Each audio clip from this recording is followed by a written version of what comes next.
I was supposed to be the villain in a trashy romance novel. That was my role, my mission, and I had played it perfectly for 3 straight years.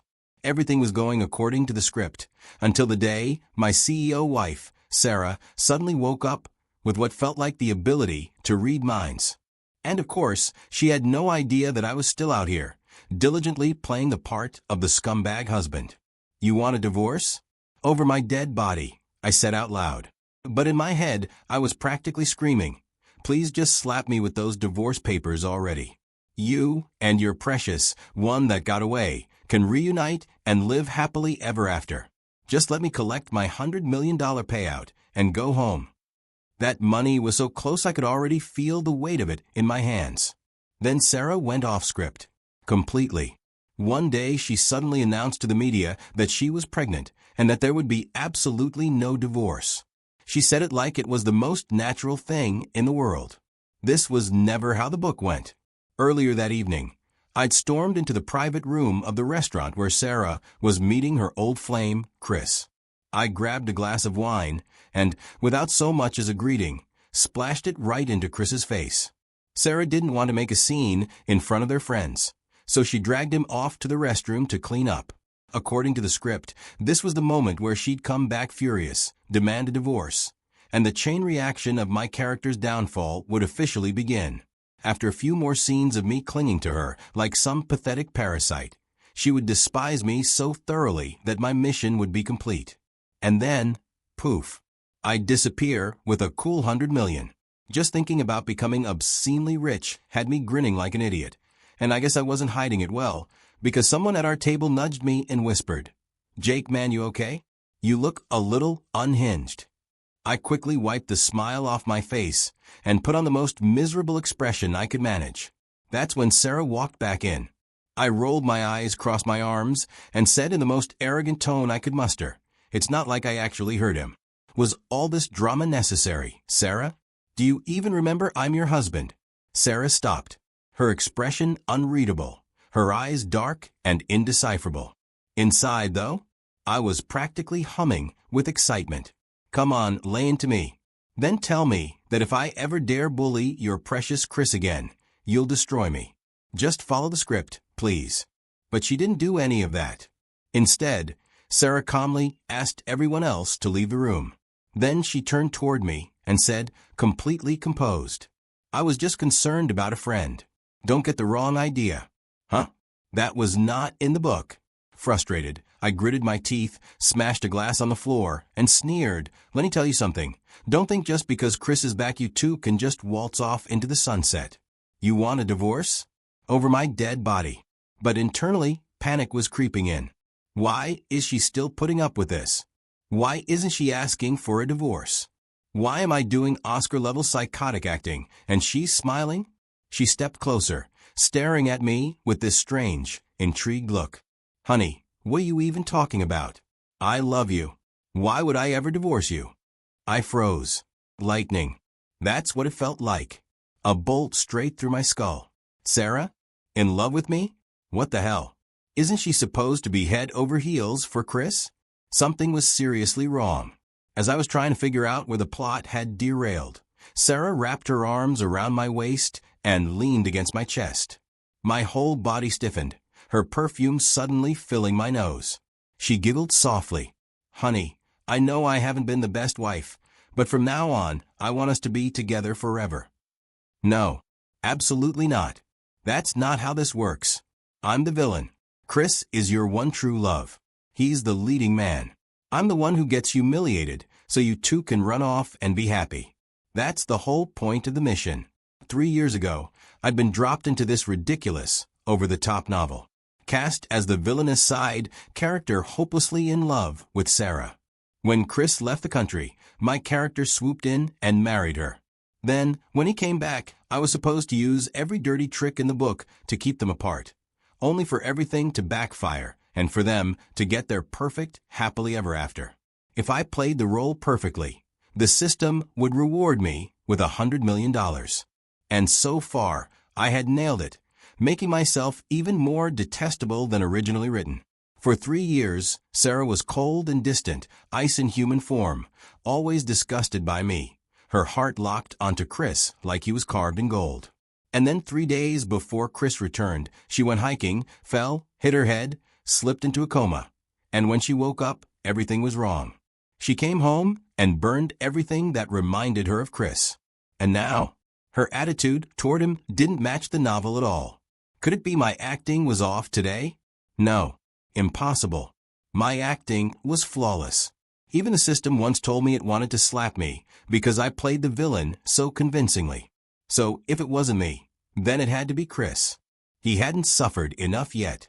While I was spiraling, Sarah pressed her body against mine, her hand slipping under my shirt. I grabbed her wandering hand, startled. You used to avoid me like the plague.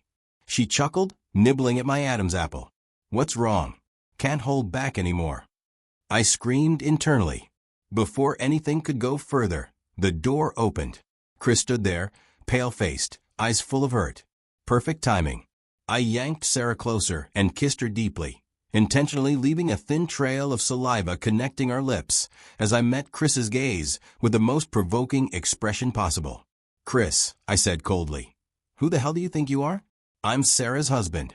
He looked shattered. Sarah, he whispered, all those times you chased after me, told me you loved me, was all of that a lie? I was young and naive, Sarah replied icy. Didn't know how to judge people. My confusion deepened. This was not the Sarah from the book. Chris stepped closer, voice trembling. I had no choice when I was overseas. I thought about you every moment. I came back hoping. I have a husband now. She cut him off without mercy. He looked like his soul cracked. Sarah nudged me. What are you staring at? She whispered, annoyed. Then said aloud, as you can see, my husband and I are very happy together.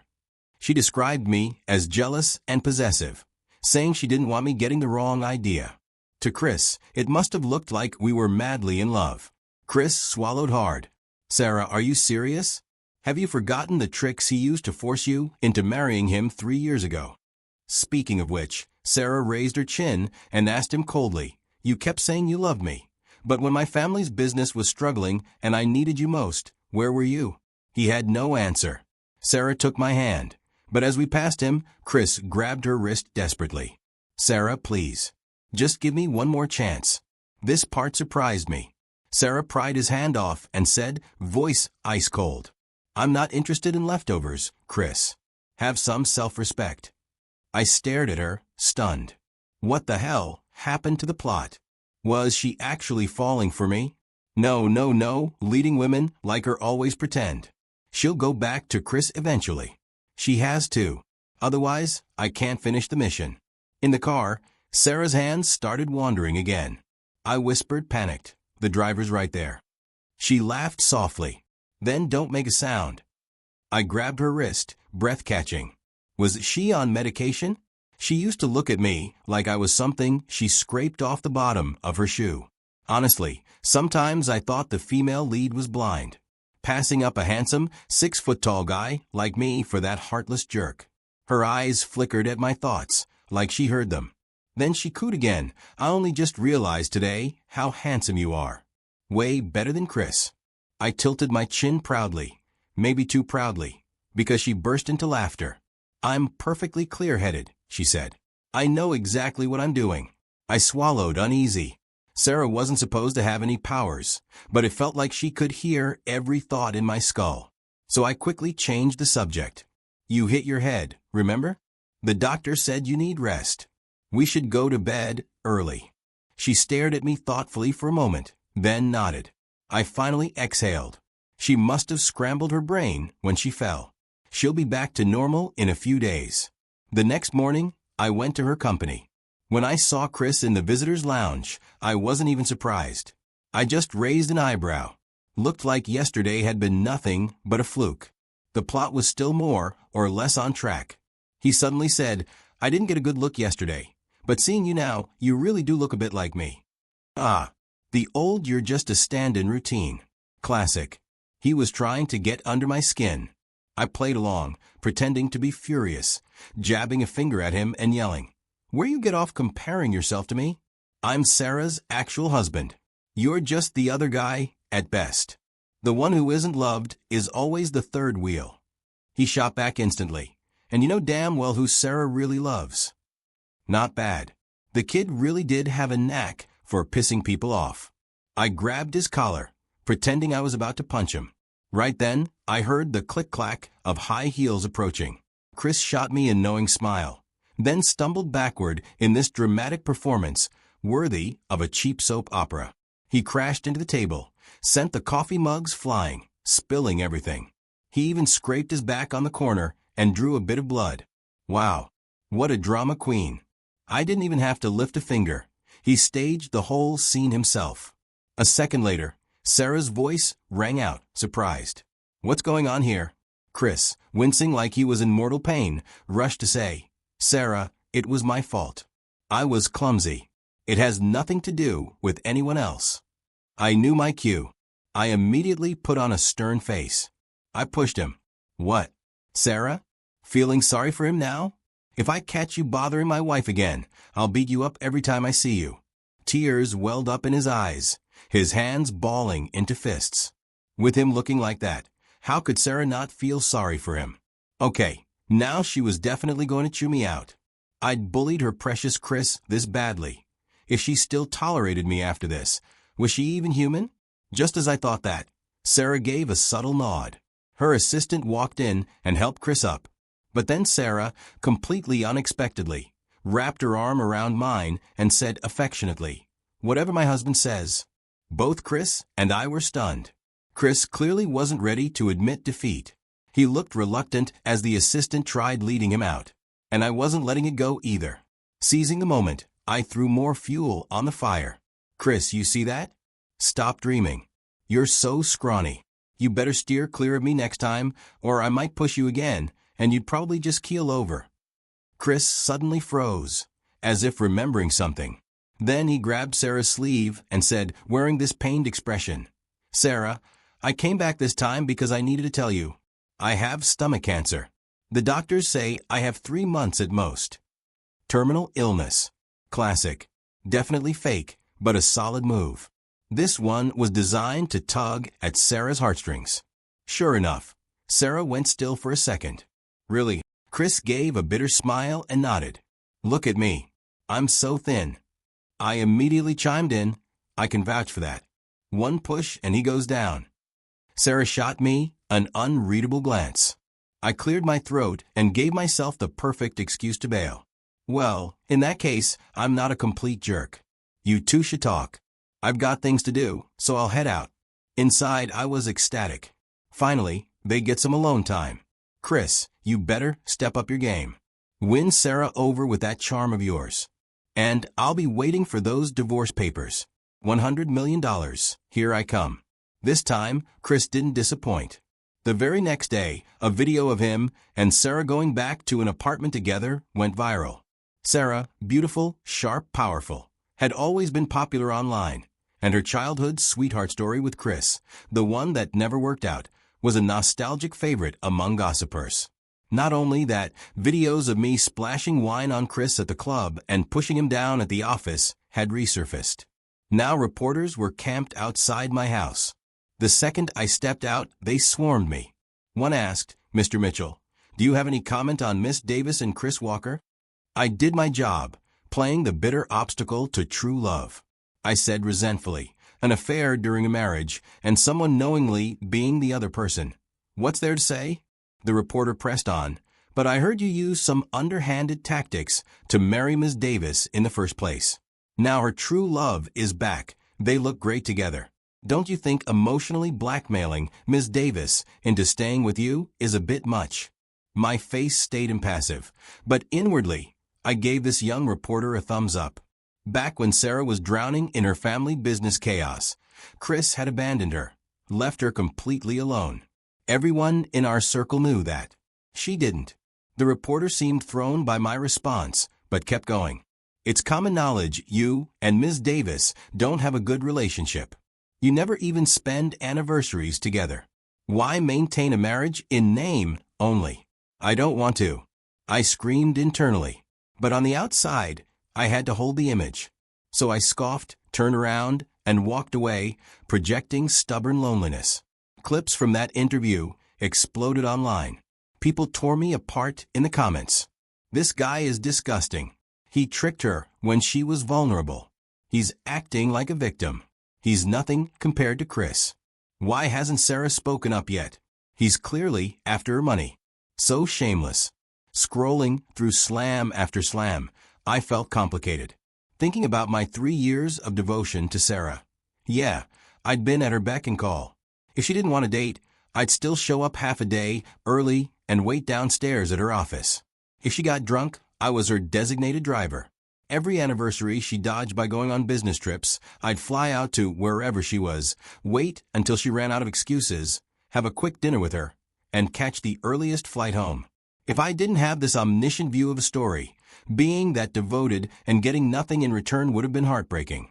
But right now, instead of mourning the tragic fate of the male side character, I should have been celebrating, because according to the novel, once Sarah and Chris rekindle their romance, I go downhill. I keep causing trouble, manipulate public opinion, get dragged to hell online, and exit the story bleakly. Right now, they were patching things up, and I was getting dragged. Mission completion was close. Honestly, I hoped they tore into me more. The more despicable I looked, the more sympathy Chris got. Then Sarah called me. She cautiously asked if I was upset about the negative press. I sniffed, then let my voice turn vicious. Sarah, cut the act. Let me tell you, so long as I'm around, Chris Walker will never be anything more than a sleazy hidden affair. I heard Chris's voice in the background muffled. Sarah, just being here with you like this is enough for me. Another wave of excitement crashed through me. Whoa, they were already shacking up. Attaboy, Chris. Sarah, hurry up and divorce me. My $100 million is just one signature away. Then Sarah got angry, her voice rising. Say that again. I hung up instantly. That would only make her even angrier. In her fury, she'd probably divorce me. Perfect. But 3 days passed, and nothing. Sarah didn't come home. She didn't mention divorce at all, which meant Chris probably wasn't pulling enough weight. Time to step in. I got an idea. I registered a new social media account and fired off 3 insane posts. All right, people, it's me, Jake Mitchell. Line up if you want to bash me. You think your little online pylon scares me? True love, my ass. I'm sticking with Sarah Davis for life. Let's see who gives in first, huh? Sarah, you want to ride off into the sunset with your precious Chris? Dream on. Chris Walker, you're a parasite. Why don't you just drop that? And just like that, the situation exploded. My phone number got leaked. Harassing calls and messages poured in nonstop. I put my phone on airplane mode and completely missed Sarah's big announcement. Early the next morning, the house phone rang. My assistant frantic. Mr. Mitchell, please check the trending topics right now. Ms. Davis just announced you're going to be a dad. My brain short-circuited. I scrambled to Sarah's social media. The night before, she had posted an ultrasound photo with the caption, "My husband's just scared of losing me. That's why he's been acting out on social media. Please bear with him. We're doing great and we'll be welcoming a new life together. We will absolutely not be divorcing. Please show respect and stop spreading rumors, or I won't hesitate to take legal action." The internet exploded. Sarah and I stayed at the top of trending lists for an entire night.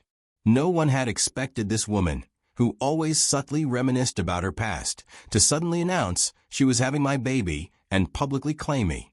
Suddenly, Chris really was the other man. The internet flipped. Well, looks like he was the one manipulating. The childhood sweetheart wasn't the prince after all. Second lead gets the girl. Happy ending. We mocked him. He fooled us all. I was completely thrown off. This plot twist wasn't in the book. I rushed to Sarah's office immediately. She was calmly looking through documents when I burst in. She glanced up, totally composed, and said, "No need to thank me. We're family. It's what I should do." My chest clenched, and I screamed internally. Thank you, my ass. Divorce. I want a divorce. What's this about a baby? I demanded. Because aside from Sarah acting strange lately, I hadn't touched her in 3 years. There was no possible way she was pregnant. She smiled, tilted her head, blinked innocently. Just because there isn't one now doesn't mean there won't be one later. Haven't you always said you wanted to have a baby with me? I just stood there, stunned. If I didn't act like someone desperate to possess the female lead, would I even count as a proper villainous side character? I was just acting. How could she actually believe it? Sarah stood, walked to me, and gently cupped my face. There was a thoughtful, almost tender look in her eyes. Honey, I truly know I was wrong. You're the one who's always been good to me. From now on, I'll love you just as much as you've loved me. I'll protect you. You're not allowed to go anywhere. I looked moved on the outside, smiling like someone who had finally gotten what he'd waited for. Sweetheart, I've finally waited long enough for you. Inside, though, I was spiraling. Sarah's actually in love with me. Sarah's actually in love with me. What do I do? What do I do? Is my $100 million gone? Just like that? Before I could gather myself, a noisy commotion broke out at the door. Chris shoved past my protesting assistant and burst into the room, hair messy and face worn out. You wouldn't see me, so I had to invite myself in, he said, breathing hard. Sarah only pursed her lips and let out a cold, derisive laugh. What? Done faking your terminal illness? Sigh. I swear, if this Chris guy had even half my acting skills, he would have won her heart ages ago. My assistant and I awkwardly slipped out of the room again, leaving the two of them to talk. Make or break moment. Just in case, I pressed myself against the door to eavesdrop. Chris lowered his head, hands clenched at his sides. He still sounded resentful. I was wrong to lie to you, but I only did it because I love you so much. Are you really having Jake's baby? Didn't you love me most, Mr. Walker? Sarah didn't budge an inch. Her voice was absolute ice. I believe I made myself perfectly clear before. I love my husband, and I'm willing to have a child. Your actions have made me very angry, especially arranging reporters to slander my husband. If it weren't for old time's sake, you wouldn't even be standing in front of me right now. Sarah, is that really how you see me? Chris forced out a bitter smile, his whole expression wounded. It's been 3 years, and you've changed so much. You actually believe Jake? Don't you know what kind of person he is? He's been targeting me, and you're still helping him. Please don't let him fool you. And the worst thing? He wasn't wrong. According to Sarah's original character setting, she should have trusted Chris unconditionally and despised me, the so-called malicious villain. So how did things flip this badly? Every word out of Sarah's mouth now was in my defense. Are you finished? Sarah asked. She pulled out a checkbook, scribbled quickly, and slid a check in front of him. You think I don't know about your little schemes? Back then you abandoned me when my family's business was failing. Now that I've made a comeback, you think you can just walk in and profit off me? Let me tell you, life doesn't work that way. Take this $5 million and get out. What the hell? That $5 million was supposed to be what Sarah gave me when we divorced. I was the one she was supposed to kick out, not Chris. Chris, if you're a man, refuse it. But who knew Chris wasn't much of a man at all? He hesitated for a second before finally taking the check. Then, shockingly, he ripped it right in half in front of her. Sarah, it's okay if you don't believe me. I have a way to make you believe me. And before anyone could react, he strode straight toward the door. I didn't have time to move. He crashed right into me. He glared at me with red, furious eyes. Then he stormed off. Moments later, the assistant burst in, panicked. This is bad. Mr. Walker is on the roof. He says he's going to jump to prove his sincerity. Sarah and I raced to the rooftop. Chris was standing right on the edge, looking like he'd already given up on life. A crowd had gathered below. Sarah's face was tight, her voice trembling, but steady as she told him not to be impulsive, that they could talk things through. I was already furious at him for ruining the plot with his terrible acting. And now this? Wasn't this just going to push Sarah even further away? While he was dramatically trying to win her sympathy, I grabbed him by the collar and yanked him back. All the frustration I'd bottled up for weeks exploded through my fist as I punched him across the face. What kind of pathetic, self-pitying stunt are you trying to pull? It's painful to watch. You suck. I can't carry you through this plot anymore. I gave you so many chances. Why can't you just get it right? Great. Now my $100 million is about to go up in smoke. It's all your fault. You jinx. Security finally rushed in and separated us. Later, at the hospital, while we were getting patched up, we just sat there glaring at each other. Then I remembered something the system once told me. If the plot goes completely off the rails, there's one last resort. Fake my death. If I could exit the story entirely, the mission would still count as complete. Meanwhile, Sarah was hovering over me with concern. Chris, apparently unable to stand watching that, got up, cradling his injured arm, and walked out looking defeated. While Sarah was still on the phone, I ran out and stopped him. Hey, how about we team up? No choice. Looked like I had to carry everything myself. The next day, Sarah was informed that both Chris and I had been kidnapped. Of course, the kidnappers were the ones we hired. Everything's going according to plan, they told us. Sarah is already left with the ransom money. Chris still looked doubtful. She'll definitely not save me. I don't understand the point of this setup. And that's why you'll never win her heart. I shot him a look. I'm the only one who can help you now. Truthfully, this was all part of my grand exit. If I faked my death perfectly, maybe Sarah and Chris could get back together afterward. Sarah arrived quickly. Let them go, she said, her voice strained. I'll agree to any conditions.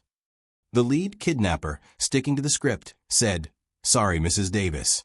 You can only save one of them. Choose. What? That's not what you said on the phone. Sarah's face drained of color. Enough talk, the kidnapper continued. If you don't choose, I'll kill them both. Sarah's expression tightened into focus. Let me think about it. I glanced at Chris. He immediately understood and put on the performance of his life, an expression full of tragic love and noble sacrifice. Sarah, I know you won't choose me. Let me be the one to die. I wish you and Jake eternal happiness. He even managed a tear or two. When it came to playing the manipulative victim, Chris really was top tier. The kidnapper turned to me. Mr. Mitchell, what about you? Any last words? Sarah stared at me, eyes wide. I gave her a tiny smile. Sarah, I'm afraid I can't be with you anymore. Goodbye. Right then, the warehouse rumbled violently. The building's collapsing. Run, the kidnapper shouted. Sarah grabbed my hand and dragged me toward the exit, Chris following close behind. Just as we neared the doorway, I yanked my hand free and shoved Chris forward. Sarah watched in shock as I disappeared into the roar of the collapsing structure. The last thing I heard was her voice, raw, panicked, breaking apart. Jake. Of course, I wasn't actually dead. I'd planned everything. I planted small explosives beneath the warehouse. One controlled blast, and the building naturally destabilized. A hidden tunnel near the entrance let me slip away, leaving behind a convincing illusion of being buried. After successfully faking my death, I threw my head back and howled. I'm finally free. Then the system's voice chimed in. Host, are you happy? I jumped. You son of a... You finally decide to show up? Hurry up and transfer that $100 million. The money has already been credited to your account, the system replied calmly. You haven't answered my question. Of course I'm happy. I'm finally done with this cheesy drama. Do you know how hard these 3 years have been? I did feel a tiny bit guilty towards Sarah. After all, I deceived her and chose money, but any normal person would have done the same. She's probably already rekindling things with Chris. For once, I let myself relax. I cut the system off from giving me any updates about Sarah or Chris. Clean break. One day, the system asked in a sly voice, Host, do you think Sarah is the type to give up easily? I shook my head. If she gave up that easily, she wouldn't have chased Chris for all those years. Wait, are you hinting at something? You're overthinking it, the system said. I relaxed in my rocking chair, feet swinging. My death was flawless. Even if she found out, what could she do? The world's huge. Where would she even find me? The words had barely left my mouth when a quiet female voice said behind me, Jake, you were hard to find. I screamed and fell right out of my chair. Holy crap. Why didn't the system warn me? System? Host? The system replied innocently. You told me not to say much. It explained that after the explosion, Sarah tore through the ruins but couldn't find my body. She never believed I was dead and had been searching for me ever since. Sarah walked toward me now, a small smile on her lips, each step measured. What do I do? What do I do? Damn it, Sarah. What did I do in my past life to deserve this? Is this how a main female lead is supposed to behave? Maybe. I could pretend I didn't know her. There must be plenty of lookalikes in the world.